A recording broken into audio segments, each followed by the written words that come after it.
Madeleine McCann vanished from her family's holiday apartment in Praia da Luz, Portugal, on May 3, 2007, when she was just 3 years old.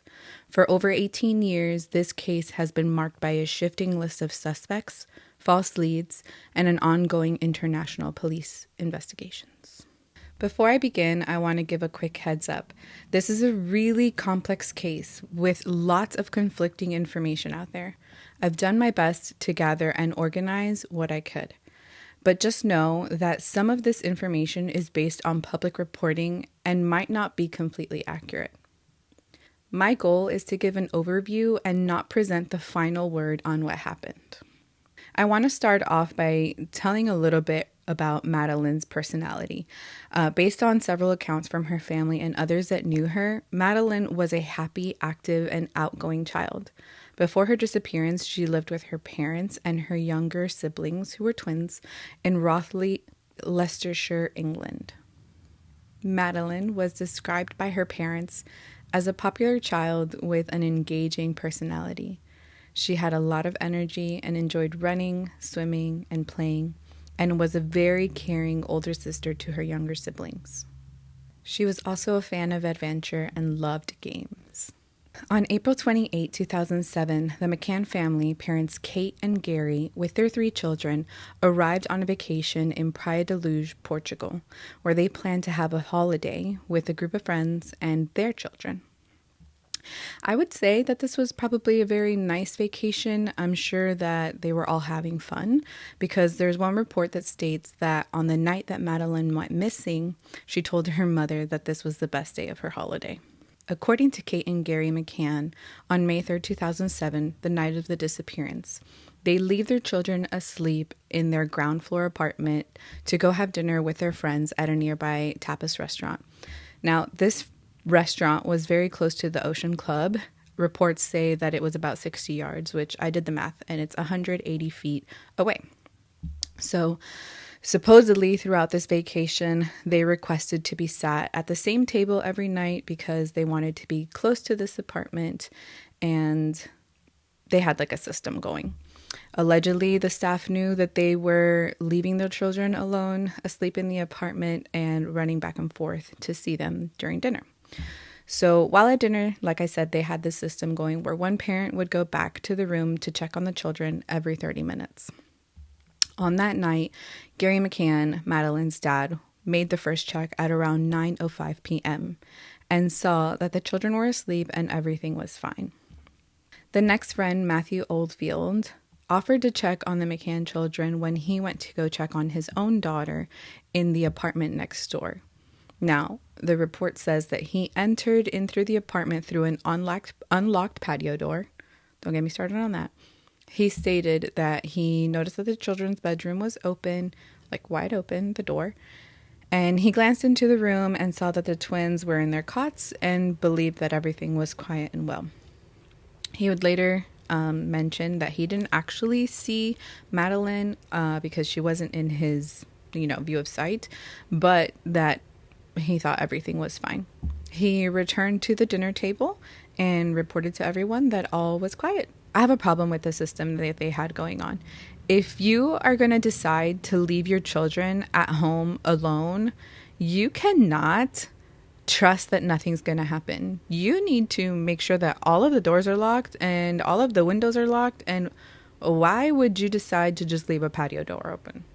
So around 10 p.m., Kate, Madeleine's mom, goes to check on the apartment to check on the kids.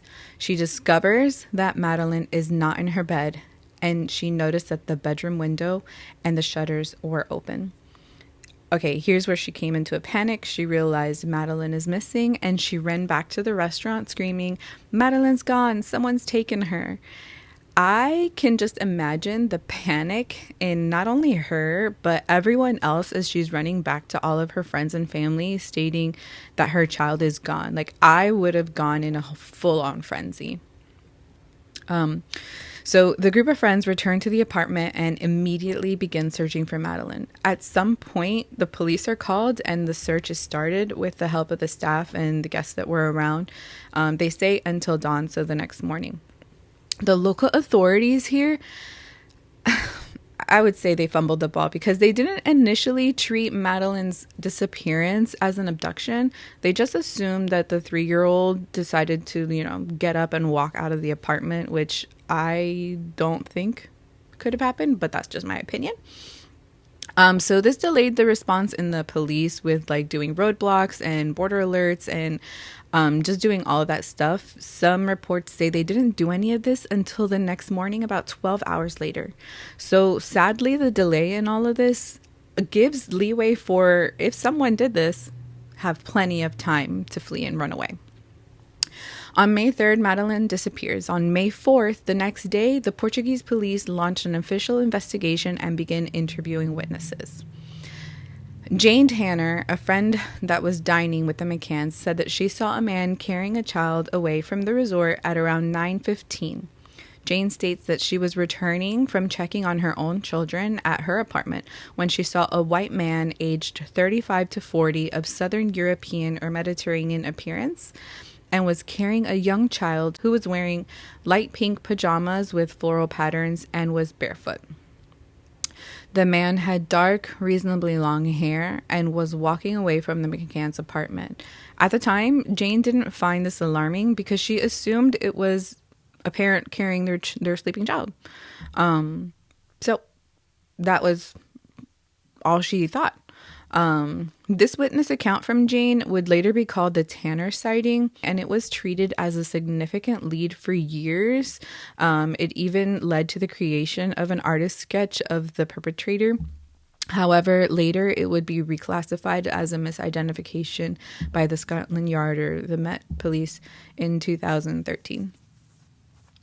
The police determined that the man Jane saw was likely an innocent British vacationer who was carrying his own daughter home. This led investigators to focus on another reported sighting known as the Smith sighting, which occurred around 10 p.m. on the same night. The Smith family was walking back to their holiday apartment when they saw a man carrying a young, barefoot, blonde-haired girl who was wearing pajamas. The sighting occurred on Rua da Escola Primaria, about 500 yards or a quarter mile from the McCann's apartment. They described the girl as being 3 to 4 years old with pale skin and light-colored pajamas. She appeared to be sleeping or motionless, with her head resting on this man's shoulder. They described the man as being in his mid-30s, slim to normal build with short brown hair and wearing cream or beige trousers. The Smiths say that he was carrying this child in a way that seemed uncomfortable, like not in a way that a parent would normally carry a child. So that's how they recognize this person. At the time, the family thought that this was just a father carrying his child. Mr. Smith's wife, Mary, even tried to talk to this man, having a conversation with him, but he just walked past without speaking. So this was the two main interviews that people focused on. I'm not exactly sure how many other people were interviewed, but investigators were highly criticized for not interviewing the full staff at the time of Madeleine's disappearing at the Ocean Club Resort. This is important because it could have helped identify potential witnesses or suspects. And like I said, they fumbled the ball in a bunch of stuff. On May 6th, the Portuguese police indicate that they believe Madeleine was abducted, but think that she is still alive. Remember, up until this point, they thought that she had simply just walked off.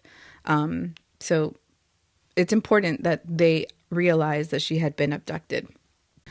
On May 14, 2007, Robert Murat is formally named as a suspect by the police and is questioned. A thorough search of Robert's home and garden was conducted by police and sniffer dogs. However, no forensic evidence connecting him to the crime was ever found. Robert was initially identified as a person of interest, largely due to his helpful yet suspicious behavior. He spoke both English and Portuguese. He helped with translations, but some investigators, they say, misinterpreted his actions from kindliness to, wanting to figure out what was happening with the investigation. So they thought it was odd. Robert Murat was eventually officially cleared by the Portuguese authorities in 2008. So it took a whole year for him to be cleared. Robert was no longer a suspect in the case because there was no evidence linking him to the disappearance. On August 6, 2007, about 3 months after the disappearance, 2 highly trained British sniffer dogs, Eddie, a cadaver dog, and Keela, a human blood dog, were brought in by the police to search the home, and they made a few alerts. Keela, the blood detection dog, indicated the scent of human blood on a tile behind the sofa in the living room. Eddie, the cadaver dog, alerted to the same area behind the sofa, as well as to an area near the wardrobe in the bedroom. Since we're on the subject of the dogs, on the same day the dogs searched the apartment, they also searched a car that was rented out by the McCanns. Now, the McCanns rented this car 3 weeks after Madeleine was disappeared. So you wouldn't think that they would alert to anything in the car, but the same day that they were searching the apartment, they also inspected the car, and they made alerts there too. Both dogs alerted to the scent of human blood and cadaver, or, dead presence, in the trunk and outside of the driver's door. Also, Eddie, one of the dogs, alerted to the key card, or like the key fob for the rental car. On August 7, 2007, Portuguese media reported on the dog's alerts and that traces of blood were found in the apartment.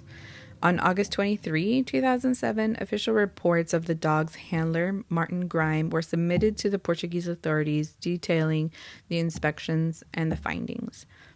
The alerts from Eddie and Keela were a pivotal point in the investigation, including the parents being declared formally suspects by the Portuguese police in September of 2007. So because the dogs alerted to things in the home and in the car, mind you, the car, they rented it out 3 weeks later, this was very suspicious for the police. So this all was like the turning point to formally name the parents as suspects. The areas that were flagged by the dogs were eventually investigated, but definitive forensic evidence was never found. The samples from the apartment were tested for blood, and the results were inconclusive. Some DNA samples found matched to forensic investigators who had been in the apartment, suggesting contamination. A lot of testing, the testing of samples from the car found no forensic evidence of Madeleine. Some cellular matter on the key was found, but they all matched back to Gary. Throughout this time, there was an extensive media campaign, which was initially useful, but also backfired on the parents, Kate and Gary, because they faced intense scrutiny when they were publicly labeled as suspects by the Portuguese police in 2007. They always denied any involvement in Madeleine's disappearance, but they were heavily criticized, especially for leaving your kids in the apartment. Like, I understand leaving your kids asleep if they're like, I don't know, 10 and above, and they know how to keep the door locked, not open to anybody, like stranger danger. But mind you, the oldest child was 3. The other 2 children were a year younger than Madeleine. So, and you're going to decide to leave the patio door open like that. That just does not make sense to me. I'm so sorry. Okay, back on track. So 60 Minutes Australia did an episode about this case, and they talked about the fact that the crime scene was contaminated due to a bunch of errors, like a series of errors. There was a delay in securing the apartment, like I mentioned before. In the hours after Kate McCann reported her daughter missing, the apartment and the area around it were not sealed off, which allowed for a bunch of people, including, the family, friends, resort staff, and strangers who I don't know, were walking, were there, heard all the commotion, and just decided to stay. Reports say that a bunch of people were allowed to just wander into the apartment and just, I don't know what they were looking for, but hey, let's look for Madeleine, right? A former police officer would later say that this crime scene was the worst preserved crime scene that he had ever seen. I mean, can you imagine something happening in your house and letting everyone just come into your house and trample over all of the DNA, all of the samples, everything? Like, it doesn't make sense. Allegedly, one officer was reportedly seen dusting the bedroom exterior shutters where they think that the perpetrator would have came in and out of. They were dusting it for fingerprints without wearing any gloves, without wearing any, PPE or whatever. And this is a clear critical violation of forensic procedure that could have transferred that person's own DNA onto the scene. Allegedly, police did not place any tape across the entrance of the children's bedrooms until 3 a.m. and then left without securing the apartment, which allowed for contamination to continue. Because if you don't secure the apartment, who's going to say that someone's not going to enter the apartment again? Anyway, 60 Minutes Australia reported that police dogs were allowed into the apartment to pick up scent before the forensic team was ever even able to get any DNA samples. Now, this is allegedly because I don't know, there isn't a clear timeline of here's what happened. Dogs came in, people came in, blah, blah, blah, blah, blah. But they reported that they collected so many samples that were contaminated with dog hair that they were no longer usable. The apartment was then, mind this, after everything was done, all the commotion, all of that, we're done. We got what we got. The McCanns leave, blah, blah, blah. The apartment was then returned to the resort management and was rented out for tourists for over a month after Madeleine's disappearance. You would think that they would have sealed it off to make sure that they had everything that they needed. It wasn't sealed. This apartment was not sealed off until August of 2007 when further forensic testing was needed. And yet I really doubt that they got anything like conclusive, because in this whole month, the apartment was allowed to be cleaned. The apartment was allowed to have other people in it. Like, there's more DNA now. It was rented out to other tourists. So what are they expecting to get out of this apartment after a whole month of renting it and cleaning it to other tourists? In the search of looking for Madeleine, people likely trampled over all of the potential evidence, not to mention the other tourists, both inside and outside of the apartment, particularly near the window and the shutters through which the abductor could have entered or exited, like I said. Allegedly, in some instances, Portuguese authorities themselves compromised the integrity of the evidence. There is a report that says some of the DNA samples were contaminated by ash from some of the officers' cigarettes. Okay, yeah, you're searching a crime scene and you decide you're just going to smoke a cigarette and flick the ash off of your cigarette into the crime scene. The failure to secure the crime scene meant that any trace evidence like DNA, fingerprints, and other things were likely destroyed within the crucial first hours of Madeleine's disappearance. The initial forensic samples that were taken and sent to testing were pretty much a joke, with only one partial DNA from a stranger that was reported early on. This DNA would later be deemed to be inconclusive due to poor conditions of the sample and the likelihood of contamination. Remember the Smiths and their witness testimony? After seeing news footage of Madeleine's father, Gary McCann, returning to the UK in September 2007, Martin Smith became concerned. He felt that the way Gary was carrying one of his other children was a little too similar to the way that he saw that man carrying that child in Portugal. He told the police that he was 60 to 80% sure that the man he saw was Gary McCann. However, the McCanns have always strongly denied any involvement in their daughter's disappearance. The Smith family testimony held weight among investigators, although despite its potential importance, the man seen by the Smiths has never been definitively identified. The McCanns were targeted by online attacks and false accusations that they had killed their daughter. This was based on misinterpretations of their behavior and maybe some inconsistencies in their statements. All right. From this point, there's a standstill. Nothing's really happening in the case. The McCanns are back in the UK, and on July 21st, 2008, citing lack of evidence, lack of information, the Portuguese authorities decide to close their investigation, making the McCanns and Robert Murat no longer suspects. On May 12th, 2011, what would have been Madeleine's 8th birthday, Kate McCann publishes a book named Madeleine, Our Daughter's Disappearance and the Continuing Search for Her. This opened up a lot of interest again in the Madeleine case, but not enough to go ahead and open the case back up, I would say. On April 25th, 2012, the UK Metropolitan Police released an artist's sketch of what Madeleine would have looked like at the age of 9, in hopes that if anyone has seen a girl that looks like her, they would say something, but nothing happens. Again, for a whole nother year, no new leads, no anything. Now, on July 4th, 2013, the Met Police, the same police in London, launched a formal investigation called Operation Grange.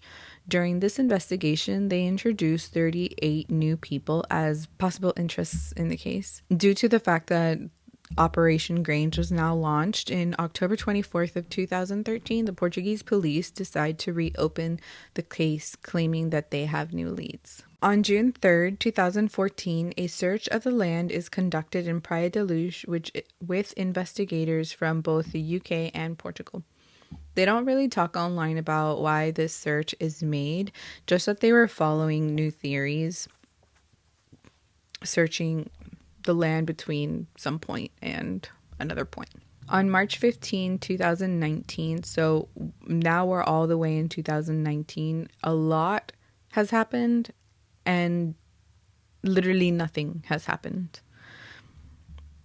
But on March 15, 2019, Netflix releases a docuseries called The Disappearance of Madeleine McCann, and this renews the global public interest in this case. The following year, June 3rd, 2020, German police get involved and announce that they have a prime suspect called Christian Buchner, a 43-year-old German man who was already in prison for an unrelated crime. Christian Buchner is a German man that has a long criminal history. And when I mean long criminal history. He was described as a thrifter and a petty criminal who lived in the Algarve region of Portugal from 1995 to 2007. His criminal record dates back decades and includes multiple convictions for sex offenses involving children, drug trafficking, burglary, and theft. Christian's first conviction was in 1992 for burglary in Germany, and later in 1994 at the age of 17 for SA on a child, attempted abuse and performing acts in front of that child, for which he was sentenced 2 years in juvenile detention.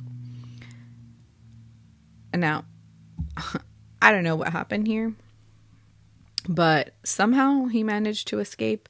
I don't know how they let that happen, but he managed to escape to avoid his sentence. Christian then fled to Portugal in 1995, and while he was in Portugal, the Portuguese authorities found him, arrested him, and returned him to Germany in 1999. So he committed the crime in 1994, and then finally in 1999 he was returned to Germany so that he can complete his sentence.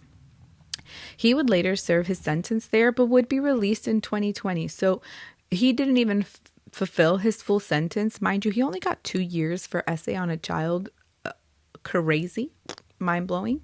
Enough said there. I don't even know what else to say about that.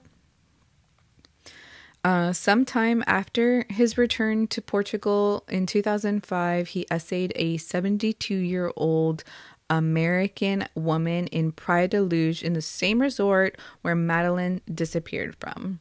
He would later, in 2019, be convicted of this crime and be sentenced to 7 years in prison. Tell me why. Is 7 years a good time to be serving a prison charge for essaying an elderly woman, and God knows what else he did to this woman?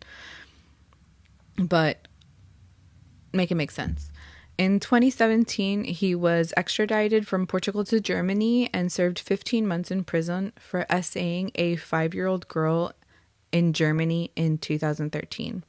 So, okay, this guy already has 3 convictions for essaying. 2 of them were children. 1 of them was a senior. Why do we keep releasing people when they keep committing the same crime? Beats me. Christian allegedly may have been involved in some drug trafficking in 2019, but it's unclear online whether he was or not. And in October of 2024, a German court acquitted him of 5 other sexual offenses. Can you believe that? Citing that there's lack of reliable evidence and witness credibility in these issues. So that we know of, he was convicted of 3 sexual crimes and acquitted of 5 others. How many times does this guy need to commit this crime for them to keep him in prison? Okay. This man is clearly a serial offender, and his crimes have no age limit. And they really have no category, to be honest, because he looks like he's committed, allegedly, everything. Although German prosecutors state that they have evidence tying Christian to Madeleine's disappearance, they have never publicly released any details of what that evidence is. So no matter how many people have pushed to know the information, they have kept that sealed shut. However, there are mobile records placing Christian in Praia da Luz on the night Madeleine went missing, and several acquaintances of his reportedly told police that Christian had made confessions of incriminating statements about Madeleine's disappearance. There is a theory that Christian was informed that Madeleine was alone in the apartment based on a phone call that he received shortly before her abduction. On the night that Madeleine disappeared, Christian received a call that lasted almost 30 minutes. The call began around an hour before Kate McCann discovered that her daughter was missing. The forensic analysis of Christian's cell phone placed him near the Praia da Luz holiday apartment at the time that this phone call was made. Based on this information that the call was placed pretty close, prosecutors believe that the call was a key element in the abduction. This theory suggests that the person on the other end of the line was like a lookout and gave Christian information that the apartment was left alone and the children were unsupervised. This would give Christian the green light to proceed with his plan, allegedly. This theory has never been proven, and German authorities have never publicly identified the person Christian spoke to that night. So that's pretty much the extent of the information we have on that. Later searches of Christian's property uncovered other very deeply concerning materials. The police have reportedly found disturbing items linked to Christian, including USB memory cards, memory sticks, full of child abuse images and other materials that prosecutors claim to prove Christian's guilt. They say that they collected over 8,000 files of child and animal abuse. Okay, now I'm going to take it back a little bit, because when they first found out the information about Christian, the German police made an error, and they admitted to this procedural error, that they allowed Christian to be tipped off about their interest in him regarding the Madeleine's disappearance, because after the McCanns made a television appeal in Germany in 2013, a German federal investigator received a tip identifying Christian as a potential suspect. The tip was passed to a local police force, which made a very big mistake, in my opinion. This officer that was tasked with this sent Christian a letter requesting that he appear for an interview as a witness in this missing persons case for Madeleine. Journalist Tom Clark, an expert in the case, called this letter a huge error. And I agree, this was a huge error because it gave Christian days after he received the notice to leave. Since Christian already knew that he was on the radar, it gave him so much time to either get rid of evidence or whatever and leave himself. Obviously, he never ended up going to this interview. Why would you? If you already had a criminal background, you don't want to be, tied up to something else, especially if you did it. I think this was just so dumb. German police officer later admitted that sending the letter was a mistake. And I'm glad that he admitted that sending the letter was a mistake, because at least they recognized that they made a mistake here. On April 21st, 2020, Portuguese authorities designate Christian as a suspect for Madeleine's disappearance, formalizing his suspect status in Portugal. The Portuguese statute of limitations was about to expire on Madeleine's case. So that's why I think they made the decision to officially name Christian as a formal suspect, because that way they could keep the case open. May 25th, 2003, police conducted a search near the Andrade Dam, about 30 miles from Praia da Luz, based on information related to Christian. The search on this place ends 3 days later, and nothing of significance was found. October of 2023, the Portuguese police basically apologized to the McCanns for mishandling the case, which I agree, they should have apologized. I mean, they did so many things wrong, allegedly, that I feel like they could have gotten whoever this was had they not mishandled it so much. On June 4th, 2005, German police do fresh search of evidence in southern Portugal. The search focused in the area between the resort where Madeleine disappeared and the property linked to the prime suspect, Christian Bruckner. According to the German media reports, investigators collected fragments of clothing, bones, and they searched like a 120-acre area near Praia da Luz. Here's where there was conflicting things online. This is probably clickbait, but a lot of people were saying that they had found her. They didn't find her. They found bone fragments, which later were determined to be like animals and things. Nothing came back to her.